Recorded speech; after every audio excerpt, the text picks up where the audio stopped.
Hai teman-teman, kenalkan nama aku Anastasia Monica, NRP 610-2018-048. Pada video kali ini, aku akan membuat tentang sushi pau. Apa sih sushi pau itu? Bukan bakpao biasa. Apa ya? Tonton yuk. Berikut ini alat-alat yang aku gunakan. Untuk baskom dan piring, penggunaannya bisa menyesuaikan.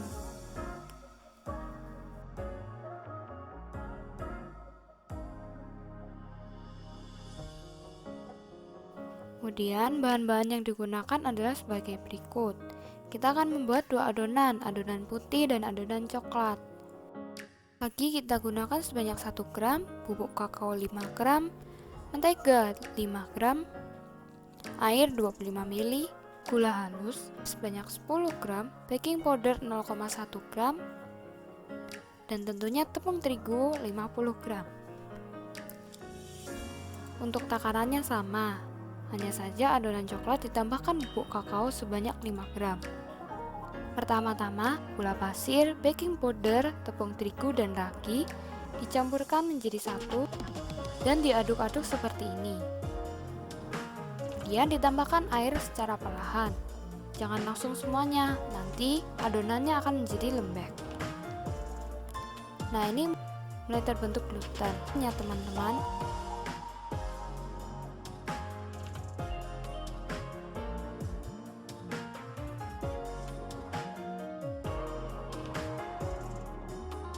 Nanti jadinya akan lengket-lengket seperti ini. Kemudian ditambahkan mentega. Mentega ini berfungsi untuk memberikan rasa gurih pada bakpao yang dihasilkan nanti. Selain itu juga berfungsi sebagai shortening. Kemudian adonan yang sudah diuleni dengan menggunakan sendok, dilakukan pengulenan dengan menggunakan tangan. Diuleni seperti mencuci baju dan dibanting-banting, supaya adonan menjadi lebih kalis. Adonan yang sudah kalis itu menandakan bahwa gluten yang terbentuk pada adonan itu sudah sempurna.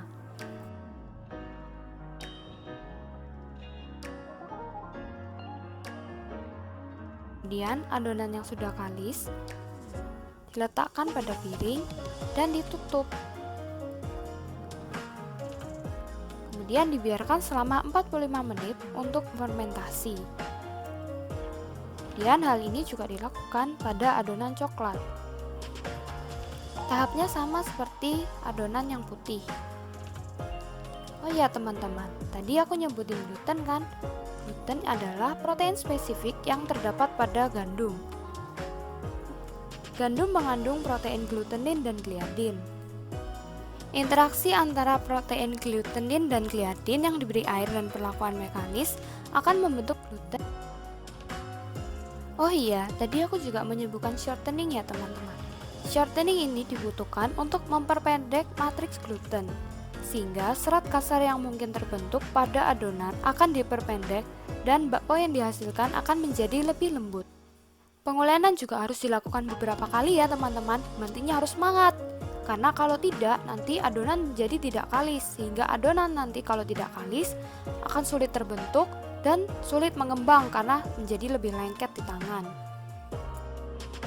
Biarkan selama 45 menit untuk memberi kesempatan ragi memanfaatkan gula pada adonan sebagai makanannya. Kemudian akan melakukan proses metabolisme yang disebut fermentasi. Setelah 45 menit, adonan akan mengembang. Seperti ini ya teman-teman, bisa ditekan-tekan menjadi lebih besar dibandingkan sebelumnya. Setelah itu dilakukan rolling pada adonan. Sebelum itu ditambahkan tepung terigu supaya adonan tidak menempel pada rolling pin.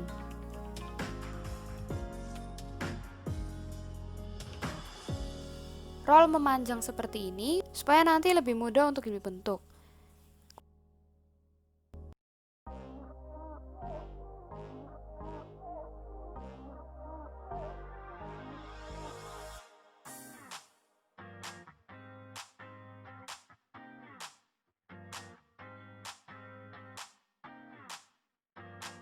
Kemudian lipat ke bagian tengah seperti ini dan lakukan roll kembali.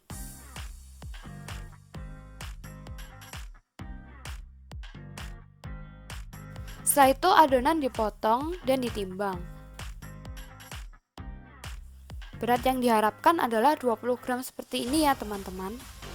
Kemudian adonan dilanjut potong dan ditimbang seperti tadi untuk mendapatkan berat dengan kisaran 16 hingga 20 gram.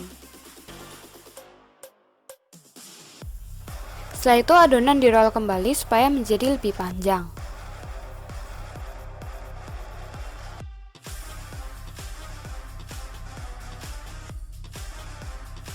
Pemipihan adonan juga dilakukan pada adonan coklat. Caranya sama seperti adonan putih.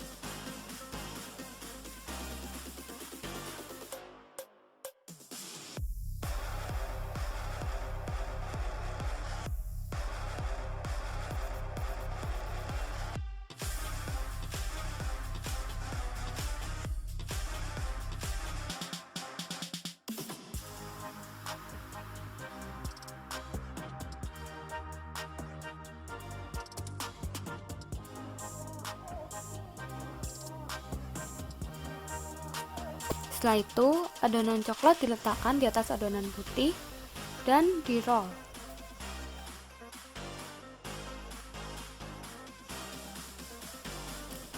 Bagian bawah dan bagian samping kemudian dirapikan seperti ini ya.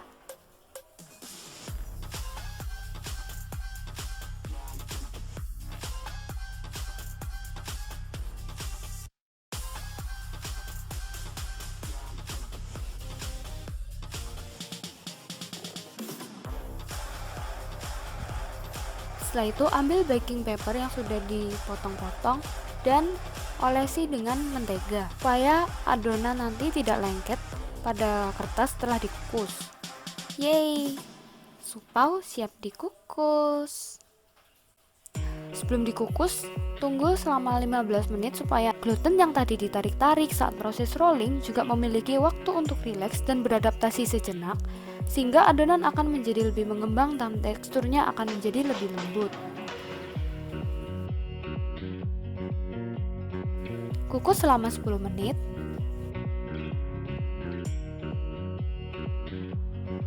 Dan supau sudah jadi.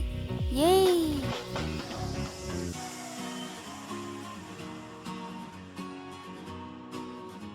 Supaunya berbentuk seperti ini ya teman-teman.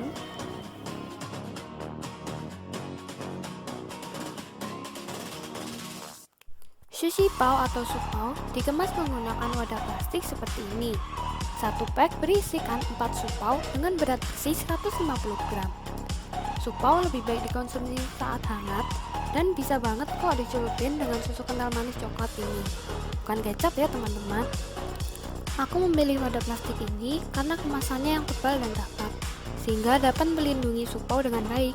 Selain itu, kemasan ini menurutku rapi dan eye-catching, sehingga yang membeli pun juga akan merasa worth it dan senang melihat kemasannya yang rapi.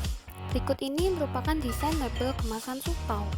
Desain ini dipilih karena target pemasarannya adalah anak SD dan SMP, serta anak muda yang suka mencoba hal baru. Ditambahkan ilustrasi supau yang terlihat seperti emoticon yummy, yang menandakan bahwa supau yang saya produksi memiliki rasa khas yang tidak akan dilupakan oleh konsumen.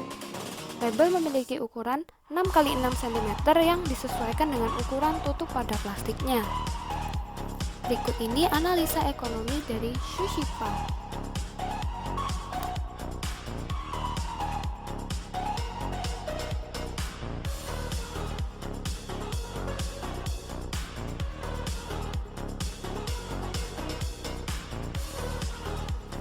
Nah, tadi merupakan bagaimana cara pembuatan sushi pao dan analisa ekonominya. Untuk teman-teman yang berminat, bisa banget kok direalisasikan. Semoga video ini bermanfaat ya. Terima kasih.